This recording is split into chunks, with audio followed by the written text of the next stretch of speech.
Uganda ensi ey'okubiri ku ggwanga lya Rwanda ku ssemazinga Africa okuvayo neewera okukozesa kosa n'okuyingiza amasimu g'ekika kya Samsung Note 7 ku bigambibwa nti essimu eno ya bulabe eri obulamu bw'omuntu. Enkya ya leero ekitongole ekivunaanyizibwa ku bifulumizibwa ku mpewo n'ebyempuliziganya ekya Uganda Communications Commission kivuddeyo n'ekiwandiiko namutaayika nga kirabula abakitunzi b'amasimu ga Samsung mu ggwanga lyonna obutaddamu kusuubula kosa n'okutunda essimu eno. Ekiwandiiko kino kibaddeko omukono gwakulira ekitongole kino Godfrey Mutabazi kirambika bulungi ng'ekitongole bwe kyali tekikkiriza kutunda amasimu gano mu ggwanga nga n'olwekyo abo bonna abaagagula basaanidde okugazzaayo gye baagagula mu bunnambiro. Kinajjukirwa nti ku lunaku lw'okuna olwa ssabbiiti eno kampuni ya Samsung yavaayo n'etegeeza nga bwe kiri ekituufu nti essimu yaayo eya Note 7 eyali yakagulibwa abantu abali mu bukadde obubiri okwetoolera ensi yonna bwe yali ey'obulabe nga kino kiviira ddala ku lyanda lyayo eryakolebwa mu kirungo kya lithium nga singa eba eteereddwa ku muliro okumala akaseera akawanvu eba ejja kukwata omuliro.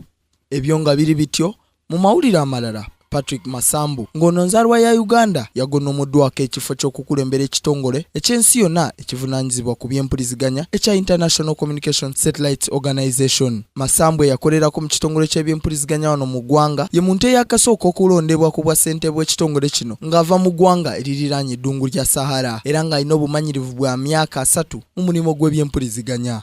Stephen Tulyargayo, Kingdom TV, amalindirire. This is Kingdom TV.